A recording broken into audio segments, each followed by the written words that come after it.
मूल श्लोक धृतराष्ट्र उवाच धर्मक्षेत्रे कुरुक्षेत्रे संवेतायुत्सवः मामका पांडवाश्चैव किम कुर्वत संजय। एक श्लोक 1 श्लोक 1। धृतराष्ट्र बोले, धर्मभूमि कुरुक्षेत्र में युद्ध की इच्छा से इकट्ठे हुए मेरे और पांडु के पुत्रों ने भी क्या किया। एक व्याख्या, धर्मक्षेत्रे कुरुक्षेत्रे, कुरुक्षेत्र में देवताओं ने यज्ञ किया था। राजा कुरु ने भी यहाँ तपस्या की थी। यज्ञादि धर्ममय कार्य होने से तथा राजा कुरु की तपस्या भूमि होने से इसको धर्मभूमि कुरुक्षेत्र कहा गया है।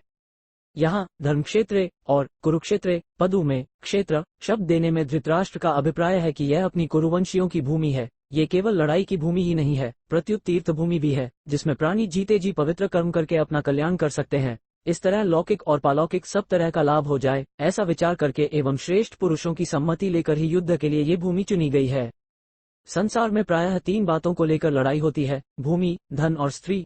इस तीनों में भी राजाओं का आपस में लड़ना मुख्यतः जमीन को लेकर होता है। यहाँ कुरुक्षेत्र पद देने का तात्पर्य भी जमीन को लेकर लड़ने में है। कुरुवंश में धृतराष्ट्र और पांडु के पुत्र सब एक हो जाते हैं। कुरुवंशी होने से दोनों का कुरुक्षेत्र में अर्थात राजा कुरु की जमीन पर समान हक लगता है, इसलिए दोनों जमीन के लिए लड़ाई करने आए हुए हैं।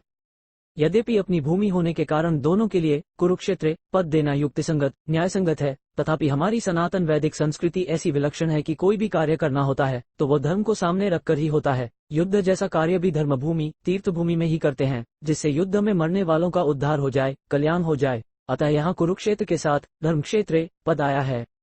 यहाँ आरंभ में धर्म पद से एक और बात भी मालूम होती है। अगर आरंभ के धर्म पद में से धर लिया जाए और 18वें अध्याय के अंतिम श्लोक के मम पदु से म लिया जाए तो धर्म शब्द बन जाता है। अतः संपूर्ण गीता धर्म के अंतर्गत है, अर्थात धर्म का पालन करने से गीता के सिद्धांतों का पालन हो जाता है और गीता के सिद्धांतों के अनुसार कर्तव्य कर्म करने से धर्म का अनुष्ठान हो जाता है। इन धर्मक्षेत्र कुरुक्षेत्र पदों से सभी मनुष्यों को ये शिक्षा लेनी चाहिए कि कोई भी काम करना हो तो वह धर्म को सामने रखकर ही करना चाहिए। प्रत्येक कार्य सबके हित की दृष्टि से ही करना चाहिए, केवल अपने सुख आराम की दृष्टि से नहीं, और कर्तव्य अकर्तव्य के विषय में शास्त्र को सामने रखना चाहिए। संवेता युयुत्सव, राजाओं के द्वारा बार बार संधि का प्रस्ताव रखने पर भी दुर्योधन ने संधि करना स्वीकार नहीं किया। इतना ही नहीं, भगवान श्री कृष्ण के कहने पर भी मेरे पुत्र दुर्योधन ने स्पष्ट कह दिया कि बिना युद्ध के मैं तीखी सुई की नोक जितनी जमीन भी पांडवों को नहीं दूंगा। तब मजबूर होकर पांडवों ने भी युद्ध करना स्वीकार किया है। इस प्रकार मेरे पुत्र और पांडु पुत्र दोनों ही सेनाओं के सहित युद्ध की इच्छा से इकट्ठे हुए हैं। दोनों सेनाओं में युद्ध की इच्छा रहने पर भी दुर्योधन में युद्ध की इच्छा विशेष रूप से थी। उसका मुख्य उद्देश्य राज्य प्राप्ति का ही था। वह राज्य प्राप्ति धर्म से हो चाहे अधर्म से, न्याय से हो चाहे अन्याय से, विहित रीति से हो चाहे निषिद्ध रीति से, किसी भी तरह से हमें राज्य मिलना चाहिए, ऐसा उसका भाव था। इसलिए विशेष रूप से दुर्योधन का पक्ष युयुत्सु अर्थात युद्ध की इच्छा वाला था। पांडवों में धर्म की मुख्यता थी।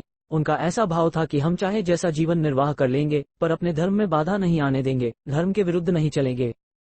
इस बात को लेकर महाराज युधिष्ठिर युद्ध नहीं करना चाहते थे, परंतु जिस मां की आज्ञा से युधिष्ठिर ने चारों भाइयों सहित द्रौपदी से विवाह किया था, उस मां की आज्ञा होने के कारण ही महाराज युधिष्ठिर की युद्ध में प्रवृत्ति हुई थी, अर्थात केवल मां के आज्ञा पालन रूप धर्म से ही युधिष्ठिर युद्ध की इच्छा वाले हुए हैं। तात्पर्य है कि दुर्योधन आदि तो राज्य को लेकर ही युयुत्सु थे, पर पांडव धर्म को लेकर ही युयुत्सु बने थे।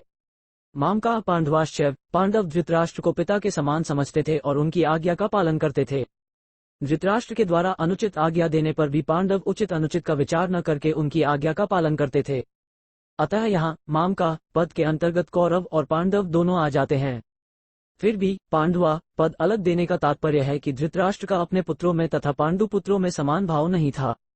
उनमें पक्षपात था, अपने पुत्रों के प्रति मोह था। वे दुर्योधन आदि को तो अपना मानते थे, पर पांडवों को अपना नहीं मानते थे।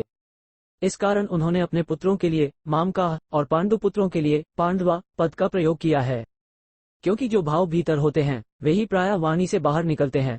इस द्वैधी भाव के कारण ही धृतराष्ट्र को अपने कुल के संहार का दुख भोगना पड़ा। इससे मनुष्य मात्र को ये शिक्षा लेनी चाहिए कि वह अपने घरों में, मोहल्लों में, गांवों में, प्रांतों में, देशों में, संप्रदायों में द्वैधी भाव अर्थात ये अपने हैं, ये दूसरे हैं, ऐसा भाव न रखे। कारण कि द्वैधी भाव से आपस में प्रेम स्नेह नहीं होता, प्रत्युत कलह होती है। यहाँ पांडवा पद के साथ एव पद देने का तात्पर्य है कि पांडव तो बड़े धर्मात्मा हैं, अतः उन्हें युद्ध नहीं करना चाहिए था, परंतु वे भी युद्ध के लिए रणभूमि में आ गए तो वहां आकर उन्होंने क्या किया।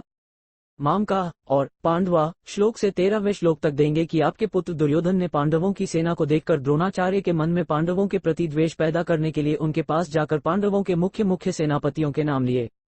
उसके बाद दुर्योधन ने अपनी सेना के मुख्य योद्धाओं के नाम लेकर उनके रण कौशल आदि की प्रशंसा की। दुर्योधन को प्रसन्न करने के लिए भीष्म जी ने जोर से शंख बजाया। उसको सुनकर कौरव सेना में शंख आदि बाजे बज उठे। फिर 14वें श्लोक से 19वें श्लोक तक पांडवा पद का उत्तर देंगे कि रथ में बैठे हुए पांडव पक्षीय श्री कृष्ण ने शंख बजाया। उसके बाद अर्जुन, भीम, युधिष्ठिर, नकुल, सहदेव आदि ने अपने अपने शंख बजाए, जिससे दुर्योधन की सेना का हृदय दहल गया। उसके बाद भी संजय पांडवों की बात कहते कहते 20वें श्लोक से श्री कृष्ण और अर्जुन के संवाद का प्रसंग आरंभ कर देंगे। किम कुर्वत, किम शब्द के 3 अर्थ होते हैं, विकल्प, निंदा और प्रश्न। युद्ध हुआ कि नहीं?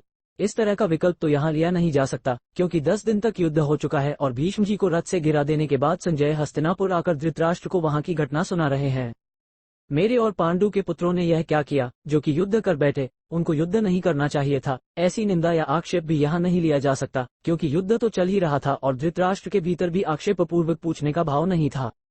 यहाँ किम शब्द का अर्थ प्रश्न लेना ही ठीक बैठता है। धृतराष्ट्र संजय से भिन्न भिन्न प्रकार की छोटी बड़ी सब घटनाओं को अनुक्रम से विस्तार पूर्वक ठीक ठीक जानने के लिए ही प्रश्न कर रहे हैं। संबंध धृतराष्ट्र के प्रश्न का उत्तर संजय आगे के श्लोक से देना आरंभ करते हैं।